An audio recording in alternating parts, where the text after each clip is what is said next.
Hello everyone, welcome back to Step IT channel again. ഇന്ന് ഞാനിവിടെ സംസാരിക്കാൻ പോകുന്നത് ടോപ്പ് 9 IT സർട്ടിഫിക്കേഷൻ ഇൻ 2020. നമുക്കിന്ന് അവൈലബിൾ ആയിട്ടുള്ള IT സർട്ടിഫിക്കേഷനുള്ള ടോപ്പ് 9 സർട്ടിഫിക്കേഷൻ എന്തൊക്കെയാണ്, ഏത് ഫീൽഡിലൊക്കെയാണെന്ന് നമ്മളിന്ന് പരിശോധിക്കാൻ പോകുന്നു. So let's start our presentation. First ഞാൻ പറയാൻ ഉദ്ദേശിക്കുന്നത് ഡിജിറ്റൽ മാർക്കറ്റിങ്ങിനെ കുറിച്ചാണ്. ഒബ്വിയസ്ലി നിങ്ങൾക്ക് എല്ലാവർക്കും ഡിജിറ്റൽ മാർക്കറ്റിംഗ് എന്താണെന്ന് അറിയാമായിരിക്കും. Digital marketing is the use of the internet, mobile devices, social media, search engines and other channels to reach consumers. Basically marketing തന്നെയാണ്. പക്ഷെ നമ്മൾ നമ്മുടെ ഇൻ്റർനെറ്റും മൊബൈൽ ഡിവൈസസും സോഷ്യൽ മീഡിയാസും ഉപയോഗിച്ചിട്ട് എങ്ങനെ നമ്മുടെ ഒരു കമ്പനിയുടെ പ്രൊഡക്റ്റിന് നമ്മൾ ആൾക്കാരിലേക്ക് റീച്ച് എത്തിക്കുന്നതാണ് ബേസിക്കലി ഡിജിറ്റൽ മാർക്കറ്റിംഗ് കൊണ്ട് നമ്മൾ ചെയ്യാൻ ഉദ്ദേശിക്കുന്ന കാര്യം. അപ്പം what you will learn from the certification. This will help you to understand the basic necessity for your business and achieve the sales target by understanding the digital concept and one go. എന്ന് വെച്ചാൽ basically നിങ്ങൾക്ക് വേണ്ട അത്യാവശ്യമായിട്ട് നിങ്ങളിപ്പോൾ ഒരു entrepreneur ആണെന്ന് വിചാരിക്കുക. നിങ്ങൾക്കൊരു ബിസിനസ് തുടങ്ങിയിട്ട് അതിനെ നിങ്ങൾക്ക് ഒരു ഹൈ ലെവലിൽ റീച്ച് ഔട്ട് ആൾക്കാരിലേക്ക് എത്തിക്കാൻ വേണ്ടിയിട്ട് നിങ്ങൾക്ക് ഡിജിറ്റൽ മാർക്കറ്റിംഗ് അറിഞ്ഞിരിക്കണം. നിങ്ങളൊരു ഓൺട്രപ്രണർ ആയിട്ടില്ലെങ്കിലും നിങ്ങളിപ്പോൾ ഒരു വലിയ കമ്പനിയിൽ വർക്ക് ചെയ്യുകയാണെന്ന് വിചാരിക്കുക. നിങ്ങൾക്കിപ്പോൾ ഒരു വലിയ കമ്പനിയിൽ വർക്ക് ചെയ്യണമെന്ന് വിചാരിക്കുക. അപ്പോൾ അവിടെ എന്തായാലും ഒരു ഡിജിറ്റൽ മാർക്കറ്റിങ്ങിനൊരു പ്രൊഫഷൻ നിങ്ങൾക്ക് അവിടെ എപ്പോഴും വേക്കൻസി ഉണ്ടാവും. നിങ്ങളൊരു ഫ്രഷർ ആണെങ്കിലും നിങ്ങൾക്ക് ഈ ഫീൽഡിലേക്ക് പോകാൻ താല്പര്യം ഉണ്ടെങ്കിൽ എപ്പോഴും ഇതൊരു നല്ല ഓപ്പർച്യൂണിറ്റിയാണ്. അപ്പം ഇതിൻ്റെ എന്തൊക്കെ സർട്ടിഫിക്കേഷൻസ് ഇതിൽ നിങ്ങൾക്ക് അവൈലബിൾ ആണെന്ന് നോക്കാം. ഗൂഗിളിൻ്റെ സർട്ടിഫിക്കേഷൻസ് അവൈലബിൾ ആണ്, അതുപോലെ ഹബ്സ്പോട്ടിൻ്റെ സർട്ടിഫിക്കേഷൻസ് അവൈലബിൾ ആണ്, ഫേസ്ബുക്കിൻ്റെ സർട്ടിഫിക്കേഷൻസും അവൈലബിൾ ആണ്. These are the certification. Google AdWord certification, Google Analytics. നിങ്ങൾക്ക് ഇത് പോസ് ചെയ്തിട്ട് ഓരോ സർട്ടിഫിക്കേഷൻ എന്താണെന്ന് നോക്കാം വേണമെങ്കിൽ, നിങ്ങൾക്ക് താല്പര്യമുണ്ടെങ്കിൽ. നിങ്ങൾക്ക് എത്ര ആനുവലി ഇൻകം ജനറേറ്റ് ചെയ്യാൻ പറ്റും എന്നാണ് ഇവിടെ ഞാൻ കാണിച്ചിരിക്കുന്നത്. $90,000 per year. നിങ്ങൾക്കൊരു വർഷം ഇത്ര ഡോളേഴ്സ് ഏൺ ചെയ്യാൻ പറ്റും ഈ ഒരു സർട്ടിഫിക്കേഷൻ, ഈ ഒരു പ്രൊഫഷൻ കാരണം. Next profession big data analytics. Basically big data analytics എന്താണെന്ന് എല്ലാവർക്കും ഒരു സംശയം ഉണ്ടാകും. ഇന്ന് ഞാനത് വളരെ ചുരുക്കിയിട്ട് പറഞ്ഞുതരാൻ ശ്രമിക്കാം. Big data analytics is the often complex process of examining large and varied data sets or big data to uncover information such as hidden patterns, unknown correlations, market trends and customer preferences that can help organization to make informed business decisions. Basically നമ്മൾ പറയാമെന്ന് വെച്ചാൽ ഞാൻ ഒരു example വെച്ച് പറഞ്ഞുതരാം. ഇപ്പോൾ നിങ്ങൾക്കൊരു commerce സ്ഥാപനമാണ് നിങ്ങൾ വർക്ക് ചെയ്യുന്നത്. ഈ കൊമേഴ്സ് സ്ഥാപനമാണ് എന്ന് വിചാരിക്കുക. Example Amazon.com നമുക്കെടുക്കാം. അപ്പം അവിടെ എങ്ങനെയാണെന്ന് വെച്ചാൽ നമ്മളിപ്പോൾ ഒരു സാധനം പർച്ചേസ് ചെയ്യുക പറഞ്ഞു കഴിഞ്ഞാൽ ഞാനിപ്പോൾ ഒരു ബുക്ക് വാങ്ങിക്കുന്നു. ഞാനിപ്പോൾ ഒരു ബുക്ക് വാങ്ങുന്ന സ്ഥിരമായിട്ടൊരു ബുക്ക് വാങ്ങുന്ന ആളാണെന്ന് കരുതാം. അപ്പം ആമസോണിൽ ഞാൻ ബുക്ക് വാങ്ങുന്ന ഈ ഡാറ്റ സ്റ്റോർ ചെയ്ത് വെച്ചിരിക്കും എവിടെയെങ്കിലും. അതിനെ അവർ അനലൈസ് ചെയ്യും. അപ്പം അവർക്ക് എൻ്റെ ബിഹേവിയറൽ കാര്യങ്ങൾ മനസ്സിലാവും. എനിക്കെപ്പോഴും ബുക്ക് വായിക്കാൻ ഇഷ്ടമാണെന്നുള്ള കാര്യം അവർക്ക് ഈ ഒരു ഡാറ്റയിൽ കൂടി മനസ്സിലാവും. പിന്നെ അവർ നമുക്ക് തരുന്ന ആഡ്സ് അതിനനുസരിച്ചായിരിക്കും. ഇതൊരു ഡാറ്റ അനാലിസിസ് ആണ്. ഇപ്പോൾ നിങ്ങളൊരു ഇലക്ട്രോണിക് സ്റ്റഫാണ്, ഇപ്പം നിങ്ങളൊരു Amazon.com പോയിട്ടൊരു ഇലക്ട്രോണിക് സ്റ്റഫ് ഓർഡർ ചെയ്തെന്ന് വിചാരിക്കുക, ഇലക്ട്രോണിക് ഗാഡ്ജറ്റ് എന്തെങ്കിലും ഓർഡർ ചെയ്തെന്ന് വിചാരിക്കുക. പിന്നെ അടുത്ത ദിവസം മുതൽ നിങ്ങൾക്ക് വരുന്ന ആഡ്സ് നിങ്ങൾക്ക് ശ്രദ്ധിച്ചാൽ കാണാൻ പറ്റും. അത് ഇലക്ട്രോണിക് ഗാഡ്ജറ്റ്സ് റിലേറ്റഡ് ആയിട്ടുള്ള ആഡ്സ് ആയിരിക്കും. ബേസിക്കലി ഇതാണ് ബിഗ് ഡാറ്റ അനലിറ്റിക്സ്. ഒരുപാട് ഡാറ്റ സെറ്റ്സ് ഉണ്ടാകും, അതിനെ അനലൈസ് ചെയ്ത് അതിൽ നിന്ന് ഒരു കോറിലേഷൻസ് ഉണ്ടാക്കുക, അതാണ് ഡാറ്റ അനലിറ്റിക്സ്. കേൾക്കുമ്പം ഭയങ്കര രസമായിട്ട് തോന്നും, പക്ഷേ കുറേ കാര്യങ്ങൾ നിങ്ങളതിൽ പഠിക്കാനുണ്ടെന്ന് അറിയണം. എന്തൊക്കെ സ്കിൽസ് നിങ്ങൾക്ക് ഇതിനാവശ്യമാണെന്ന് നോക്കാം. പ്രോഗ്രാമിംഗ് അറിയണം, ഡാറ്റ വെയർഹൗസിംഗ് എന്താണെന്ന് അറിയണം, computational frameworks, quantitative aptitude and statistics, business knowledge. എല്ലാത്തിനും ഉപരി നിങ്ങൾക്ക് ബിസിനസ് നോളജ് വേണം. നിങ്ങളിപ്പോൾ എന്ത് ബിസിനസ്സിലാണ് ചെയ്യാൻ പോകുന്നതെന്ന് നിങ്ങൾക്കറിയണം. നിങ്ങളെ ഡാറ്റ അനലിറ്റിക്സ് കൊണ്ട് എങ്ങനെയാണ് നിങ്ങളെ ബിസിനസ് ഇമ്പ്രൂവ് ചെയ്യാൻ പറ്റുന്നത് നിങ്ങൾ അറിഞ്ഞാലേ അതിൽ നിങ്ങൾക്ക് കാര്യമുള്ളൂ. എന്തൊക്കെ സർട്ടിഫിക്കേഷൻസ് അവൈലബിൾ ആണെന്ന് നോക്കുക. ക്ലൗഡറയുടെ സർട്ടിഫിക്കേഷൻസ് ഉണ്ട്, ഹാൻഡ്ഹൂപ്പിൻ്റെ സർട്ടിഫിക്കേഷൻ ഉണ്ട്, മൈക്രോസോഫ്റ്റിൻ്റെ സർട്ടിഫിക്കേഷൻസ് ഉണ്ട്. These are the certifications available on the market. Cloudera, big data, Hadoop certification, etcetera. So നിങ്ങൾക്കിത് പോസ്റ്റ് ചെയ്ത് വായിച്ച് നോക്കാം, ഇതിനെപ്പറ്റി സെർച്ച് ചെയ്ത് നോക്കാം. നിങ്ങൾക്ക് ഒരു ബിഗ് ഡാറ്റ അനലിസ്റ്റായിട്ട് വർഷം ഈ ഒരു എമൗണ്ട് നിങ്ങൾക്ക് ജനറേറ്റ് ചെയ്യാൻ പറ്റും. Up to $150,000 per year. നമ്മൾ 7th സർട്ടിഫിക്കേഷനിലോട്ട് പോകാം. Project management. Basically project management നിങ്ങൾക്കൊക്കെ അറിയുന്ന പോലെ തന്നെ ഒരു പ്രൊജക്റ്റിനെ മാനേജ് ചെയ്യുന്ന സംഭവം തന്നെ. നിങ്ങളൊക്കെ വർക്ക് ചെയ്യുന്ന ആൾക്കാരായിരിക്കും, അവിടെ ഒരു പ്രൊജക്റ്റ് മാനേജർ എന്തായാലും ഉണ്ടാവും. ഈ ഒരു പ്രൊഫഷൻ എല്ലാ കമ്പനികളിലും ഉള്ള ഒരെണ്ണമാണെന്ന് നിങ്ങൾക്ക് എല്ലാവർക്കും അറിയാം. ബേസിക്കലി നമുക്ക് അറിയുന്ന കാര്യമാണ്, project management is the way a person organises and manages resources that are necessary to complete a project. People that manage projects are known as project managers. നമ്മൾ അറിയേണ്ട കാര്യം എന്താ വെച്ചാൽ, ഒരു പ്രൊജക്റ്റ് എന്ന് പറഞ്ഞാൽ അതൊരു പീസ് ഓഫ് വർക്കാണ്. അത് ഒരിക്കലും ഒരു പ്രോസസ്സോ ഓപ്പറേഷനോ അല്ല. നിങ്ങൾക്ക് ആർക്കും ഒരു പ്രൊജക്റ്റ് മാനേജർ ആവാൻ വേണ്ടി അപ്ലൈ ചെയ്യാം. പക്ഷേ നിങ്ങൾക്ക് തോന്നണം, നിങ്ങൾക്കൊരു സ്കില്ലുണ്ട്, ഒരു ലീഡറായിട്ട് ഒരു ടീമിനെ മുന്നോട്ട് കൊണ്ടുപോകാൻ പറ്റുമെന്നുള്ള സ്കില്ല് നിങ്ങൾക്ക് തോന്നുന്നുണ്ടെങ്കിൽ നിങ്ങൾക്ക് ഈ ഒരു സർട്ടിഫിക്കേഷൻസിന് വേണ്ടി പോകാം. ITIL സർട്ടിഫിക്കേഷൻ ഞാൻ റെക്കമെൻഡ് ചെയ്യാം, because it's very foundational level. So അതിൽ നിന്ന് നിങ്ങൾക്ക് പോകാൻ പറ്റും. അത് certifications provide by Prince2, CPM, CSM, അങ്ങനെ ഒരുപാട് സർട്ടിഫിക്കേഷൻസ് വേറെ പ്രൊവൈഡ് ചെയ്യുന്നുണ്ട്. നിങ്ങൾക്ക് ഇഷ്ടപ്പെട്ട സർട്ടിഫിക്കേഷൻ ചെയ്താൽ നിങ്ങൾ സെർച്ച് ചെയ്ത് കണ്ടുപിടിക്കുക. നിങ്ങൾക്ക് ഒരു വർഷം $115,000 $115,000 പെർ ഇയർ സമ്പാദിക്കാൻ പറ്റും ഈ ഒരു പ്രൊഫഷൻ. കാരണം ഇത് ഭയങ്കര ഓപ്പർച്യൂണിറ്റി ഒരുപാടുള്ള പ്രൊഫഷനാണ്. അടുത്തത് നമുക്ക് നോക്കാം, വെബ് ഡെവലപ്പർ. എപ്പോഴും നമ്മൾ ഒരു മാർക്കറ്റിലൊരു ഡൗട്ടാണ്, വെബ് ഡെവലപ്പേഴ്സിന് ഇപ്പോൾ വലിയ കരിയർ ഓപ്പർച്യൂണിറ്റി ഉണ്ടോ. അത് ഞാൻ തീർച്ചയായിട്ടും പറയും, എപ്പോഴും വെബ് ഡെവലപ്മെൻറ്റിനൊരു നല്ല കരിയർ ചോയ്സ് തന്നെയാണ്. നിങ്ങൾക്ക് ഒരു ഫ്രണ്ട് എൻഡ് ഡെവലപ്പറായിട്ടും ബാക്ക് എൻഡ് ഡെവലപ്പറായിട്ടും വർക്ക് ചെയ്യാൻ പറ്റും. നിങ്ങൾക്കിപ്പം പഠിച്ചുകൊണ്ടിരിക്കുന്ന സമയത്താണെങ്കിലും പഠിപ്പ് കഴിഞ്ഞിട്ടാണെങ്കിലും നിങ്ങൾക്ക് ഫ്രീലാൻസ് ആയിട്ടും എങ്ങനെയും നിങ്ങൾക്ക് പ്രോഗ്രാമിംഗ് സ്കിൽസ് ഉണ്ടെങ്കിൽ വർക്ക് ചെയ്യാൻ പറ്റും. അതാണ് ഈ ഒരു പ്രൊഫഷൻ്റെ മെയിൻ കാര്യം. നിങ്ങൾക്ക് എന്തൊക്കെ കോഡിംഗ് ലാംഗ്വേജ് ഇതിന് വേണ്ടി അറിയണം എന്നുള്ളതാണ്. നിങ്ങൾക്ക് അത് ഗൂഗിൾ ചെയ്ത് നോക്കാം. Angular, CSS, ഇങ്ങനെ ഒരുപാട് ലാംഗ്വേജസ് ഉണ്ട്. അതിൽ നിങ്ങൾക്ക് ഏതെങ്കിലും ഒരെണ്ണത്തിൽ പോലും കഴിവുണ്ടെന്നുണ്ടെങ്കിൽ നിങ്ങൾക്ക് എക്സൽ ചെയ്യാൻ പറ്റും ഈ ഒരു പ്രൊഫഷനിൽ. സർട്ടിഫിക്കേഷൻസ് ഞാനെപ്പോഴും ആമസോണിൻ്റെയും മൈക്രോസോഫ്റ്റിൻ്റെയും സർട്ടിഫിക്കേഷൻസാണ് പ്രിഫർ ചെയ്യുക. വേറെയും അഡോബിൻ്റെ സർട്ടിഫിക്കേഷൻസ് ഉണ്ട്. അതുപോലെ ഒരുപാട് സർട്ടിഫിക്കേഷൻസ് വേറെയും ഉണ്ട്. നിങ്ങളെ ഇഷ്ടമനുസരിച്ച് നിങ്ങൾക്ക് എന്താണോ പഠിക്കാൻ താല്പര്യം, PHP ആണെങ്കിൽ സെൻറ്റ് സർട്ടിഫൈഡ് PHP എഞ്ചിനീയർ എന്ന് പറഞ്ഞ ഈ സർട്ടിഫിക്കേഷൻ എടുക്കുക. അങ്ങനെ നിങ്ങളുടെ താല്പര്യം അനുസരിച്ച് നിങ്ങൾക്ക് പോവാം.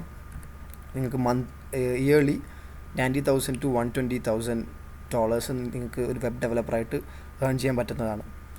അടുത്ത പ്രൊഫഷൻ ഡെവോപ്സ് ആണ്. ഡെവോപ്സ് എപ്പോഴും ആൾക്കാരെ കൺഫ്യൂസിങ് ആണ്. എന്താണ് ഡെവോപ്സ് എന്ന് അറിയാത്ത ആൾക്കാർ ചിലപ്പം കാണും. ഡെവോപ്സ് എന്താണെന്ന് ബേസിക്കലി ഞാൻ പറയാം. നമുക്കൊരു ഓർഗനൈസേഷനിൽ ഇപ്പോൾ ഒരു ആപ്പ് ബിൽഡിംഗ് കമ്പനിയാണെന്ന് വിചാരിക്കുക. അവിടെ എപ്പോഴും ആപ്പ് ഡെവലപ്പേഴ്സും ഉണ്ടാവും, അതിനെ ഓപ്പറേഷൻ നടത്തുന്ന ആൾക്കാരും ഉണ്ടാവും. ഇത് രണ്ടിനെയും കൂടി ഒരു കുടക്കീഴിൽ കൊണ്ടുവന്നതാണ് ഡെവോപ്സ് എന്ന് നമുക്ക് ചുരുക്കി പറയാം.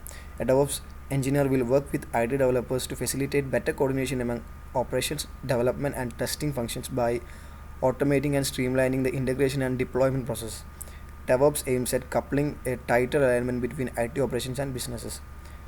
അതാണ് ബേസിക്കലി ഡെവോപ്സ് എന്ന് പറയുക. അപ്പം അതിൽ ഡെവലപ്പറിൻ്റെ അണ്ടറിൽ വരുന്നതാണ് കോഡിംഗ്, ടെസ്റ്റിംഗ്, ബിൽഡിംഗ്, പ്ലാനിങ്. നമുക്കറിയാം ഒരു കോഡിംഗ് എന്തായാലും വേണം. നമ്മളിപ്പോൾ ഒരു ആപ്ലിക്കേഷൻ ഡെവലപ്പ് ചെയ്യുകയാണെങ്കിൽ അതിന് നമ്മൾ ടെസ്റ്റ് ചെയ്യും. അതിൻ്റെ ബിൽഡിംഗ് സ്റ്റേജ് ഉണ്ടാവും, പ്ലാനിങ് സ്റ്റേജ് ഉണ്ടാവും, അങ്ങനെ പലതും ആദ്യഘട്ടത്തിൽ നമുക്ക് ഉണ്ടാവും. പിന്നെ നമ്മളത് ഡിപ്ലോയ് ചെയ്യും. അതാണ് നമ്മൾ ഓപ്പറേഷൻ സ്റ്റേജിൽ ആദ്യം ചെയ്യുക. പിന്നെ അതിനെ ഓപ്പറേഷൻ ചെയ്ത് നോക്കും, അതിനെ മോണിറ്റർ ചെയ്യണം, അതിലെന്തൊക്കെ ചേഞ്ചസ് വരുന്നുണ്ട്, എന്തൊക്കെ പാളിച്ചകളുണ്ട് നമ്മൾ മോണിറ്റർ ചെയ്യും. അപ്പോൾ ഇത് രണ്ടും, ഈ ഡെവലപ്പറും ഓപ്പറേഷനും ഒരുമിച്ച് കൊണ്ടുവരുന്നതാണ് ഡെവോപ്സ്. കാണുമ്പം എളുപ്പമായിട്ട് തോന്നും, പക്ഷേ ഇതും കുറച്ച് നമ്മൾ IT ഇൻഡസ്ട്രിയിൽ കുറച്ച് എക്സ്പീരിയൻസ് ഉള്ളവർ ഇതിൽ പോകുന്നതായിരിക്കും ബെറ്റർ. കാരണം നമ്മൾ ഒരു ഫ്രഷർ ആണെങ്കിൽ ഇത് ഓപ്റ്റ് ചെയ്യാതിരിക്കുന്നതായിരിക്കും നല്ലത്. പക്ഷേ again if you are talented നിങ്ങൾക്ക് പോകാവുന്നതാണ്. സർട്ടിഫിക്കേഷൻസ് എപ്പോഴും ഞാൻ വീണ്ടും AWS, മൈക്രോസോഫ്റ്റ് അഷ്യൂർ ആണ് ഞാനിതിൽ ബെസ്റ്റ് എന്ന് പറയുള്ളൂ. വേറെയും അത് certifications are there. Docker certified, associate, Kubernetes certification, അങ്ങനെ ഒരുപാട് സർട്ടിഫിക്കേഷൻസ് ഉണ്ട്. പക്ഷേ ഞാനെപ്പോഴും AWS ആണ് മെയിനായിട്ട് പ്രിഫർ ചെയ്യുക. ബിക്കോസ് ഞാൻ നേരത്തെ പറഞ്ഞ പോലെ ഞാൻ AWSലാണ് വർക്ക് ചെയ്തുകൊണ്ടിരിക്കുന്നത്.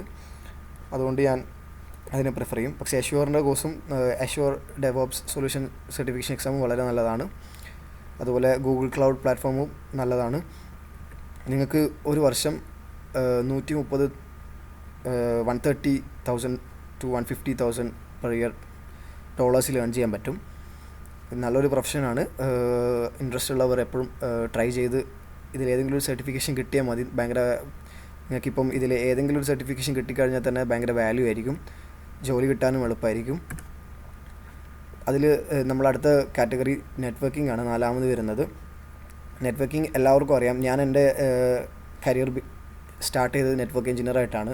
As a network engineer you will have responsibility for setting up, developing and maintaining computer networks within an organization or between organization. You will offer support users who can be staff, clients, customers and suppliers, and troubleshoot any problems etc.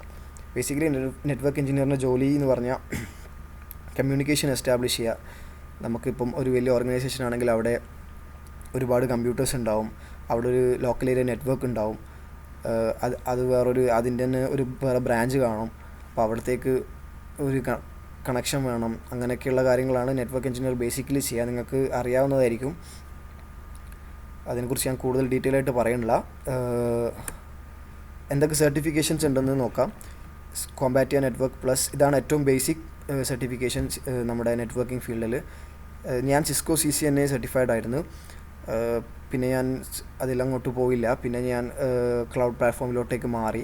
അതുകൊണ്ട് പിന്നെ ഇതിലുള്ള certification ഒന്നും ഞാൻ എടുത്തില്ല. പക്ഷേ എപ്പോഴും നിങ്ങൾ Cisco CCNA എടുത്തിട്ടുണ്ടെങ്കിൽ അടുത്ത CCNP പോകുന്നത് വളരെ നല്ലതാണ്. അത് കഴിഞ്ഞ് CCIയിലേക്ക് പോകുന്നതും വളരെ നിങ്ങൾക്കൊരു സക്സസ്ഫുൾ കരിയർ ബിൽഡ് ചെയ്യാൻ വേണ്ടി പറ്റുന്നതാണ്. എപ്പോഴും ട്രൈ ചെയ്യുക. ഇതൊക്കെയാണ് നെറ്റ്വർക്കിംഗ് സർട്ടിഫിക്കേഷൻസ്. നിങ്ങൾക്ക് ഇയർലി $90,000 ഏൺ ചെയ്യാൻ പറ്റുന്നതാണ് ഈ സർട്ടിഫിക്കേഷനിൽ. എപ്പോഴും നിങ്ങളുടെ കരിയർ, നിങ്ങൾക്ക് IT ഫീൽഡിലേക്ക് കരിയർ സ്റ്റെപ്പ് ചെയ്ത് മുന്നോട്ടേക്ക് വരണം എന്ന് ആഗ്രഹമുള്ളവരാണെങ്കിൽ എപ്പോഴും ഫസ്റ്റ് നെറ്റ്വർക്കിംഗ് ഫീൽഡിലേക്ക് വന്നിട്ട് പിന്നെ മുന്നോട്ട് പോകുന്നതായിരിക്കും നല്ലതെന്ന് ഞാൻ എപ്പോഴും പറയും. ബിക്കോസ് ഞാൻ അങ്ങനെയാണ് വന്നത്. അടുത്താണ് ക്ലൗഡ് സൊല്യൂഷൻ ആർക്കിടെക്ട്. ഞാൻ പറഞ്ഞു, ഞാൻ ഓൾറെഡി ഒരു സൊല്യൂഷൻ ആർക്കിടെക്റ്റ് ആയിട്ടാണ് വർക്ക് ചെയ്യുന്നത്. ഈ cloud solution architect is an IT specialist who develops a company's computing strategies. This strategy incorporates cloud adoption plans, cloud application design as well as cloud management and monitoring.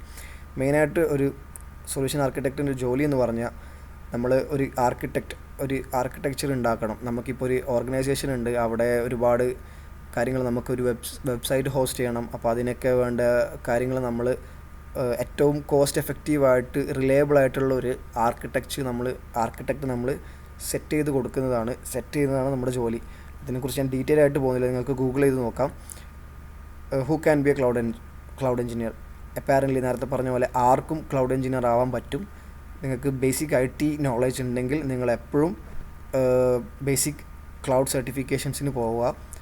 നിങ്ങൾക്ക് എപ്പോഴും മുന്നോട്ട് പോകാൻ പറ്റും. ഞാൻ എപ്പോഴും AWS സർട്ടിഫിക്കേഷനെയാണ് ഊന്നൽ കൊടുക്കുക. ബിക്കോസ് ഞാൻ അതിലാണ് മെയിനായിട്ട് ഫോക്കസ് ചെയ്തിട്ടുള്ളത്. ബാക്കി 3 ക്ലൗഡ്സ് ഉണ്ട്. മൈക്രോസോഫ്റ്റ് അഷ്യൂറും ഗൂഗിൾ ക്ലൗഡും മാർക്കറ്റിൽ അവൈലബിൾ ആണ്. ഓൾസോ അലിബാബ ക്ലൗഡ് നിങ്ങൾക്ക് അറിയായിരിക്കും. These are the certification on the basic level, beginner level two also the professional level also are there. അങ്ങനെ നിങ്ങൾക്ക് ഓരോ പടിപടിയായിട്ട് ഇതിൽ മുന്നോട്ടേക്ക് പോകാൻ പറ്റും. നിങ്ങൾക്ക് ആനുവലി $125,000 ഏൺ ചെയ്യാൻ പറ്റും ഒരു ക്ലൗഡ് ആർക്കിടെക്റ്റ് ആണെങ്കിൽ. അടുത്ത സൈബർ സെക്യൂരിറ്റി ആണ്. What is the job Rolls in cyber security? Cyber security എന്താണെന്ന് എല്ലാവർക്കും അറിയാം. മെയിൻലി നമുക്ക് എല്ലാ ഓർഗനൈസേഷനും ഒരു സെക്യൂരിറ്റി ത്രെറ്റ് വരാൻ ചാൻസ് ഉണ്ട്. അപ്പോൾ സെക്യൂരിറ്റി എപ്പോഴും എല്ലാ ഓർഗനൈസേഷനും ഒരു ഓർഗനൈസേഷൻ പ്രൊവൈഡ് ചെയ്ത് കൊടുക്കും. അപ്പോൾ എന്തായാലും ഒരു സൈബർ സെക്യൂരിറ്റി വേക്കൻസി എല്ലാ ഓഫീസിലും എല്ലാ IT സ്ഥാപനങ്ങളിലും ഉണ്ടാവുമെന്ന് നമുക്കൊക്കെ അറിയാം.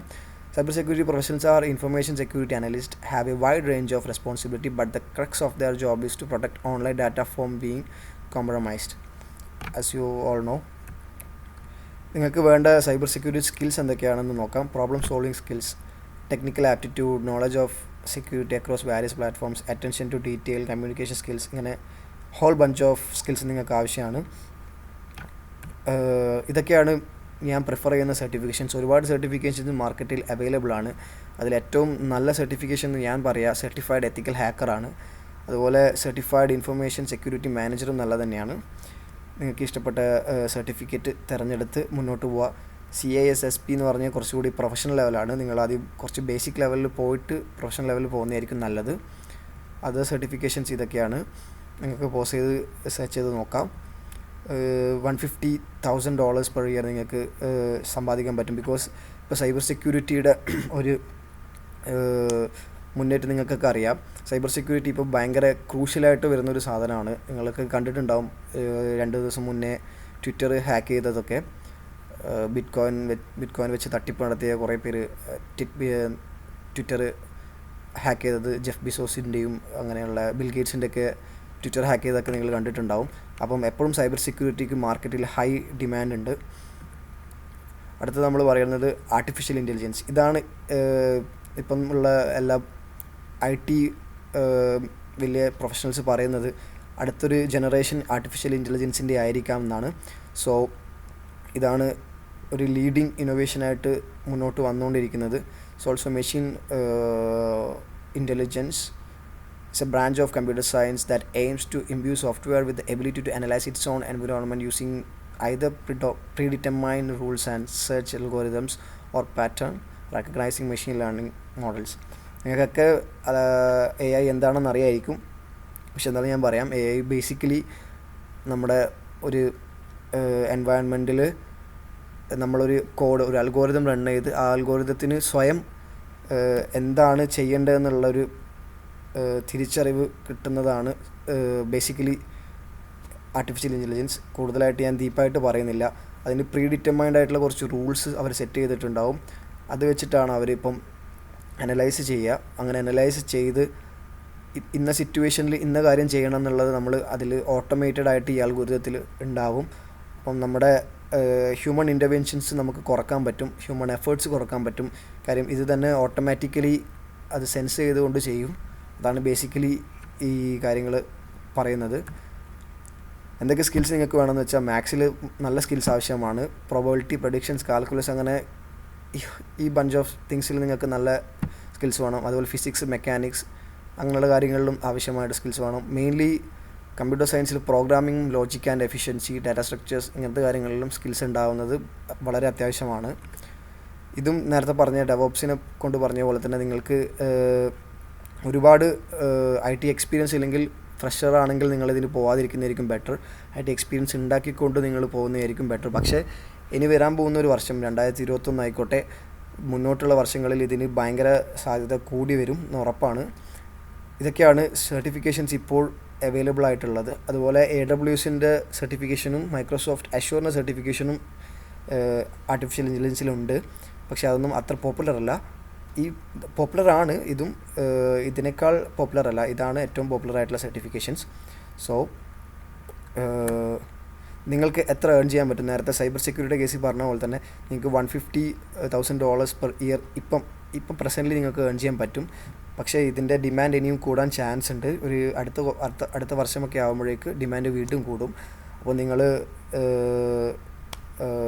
ഇതിന് പോവുകയാണെങ്കിൽ വളരെ നല്ലതായിരിക്കും. ഇതോടെ നമ്മുടെ പ്രസൻറ്റേഷൻ കഴിഞ്ഞു. നിങ്ങൾക്കൊക്കെ വളരെ ഇൻഫോർമേഷണലായിട്ട് കാര്യങ്ങൾ പറയാൻ പറ്റി എന്ന് ഞാൻ വിശ്വസിക്കുന്നു. നിങ്ങൾക്കൊക്കെ ചാനൽ ഇഷ്ടമായെങ്കിൽ സബ്സ്ക്രൈബ് ചെയ്യുക, ലൈക്ക് അടിക്കുക. താങ്ക്സ്.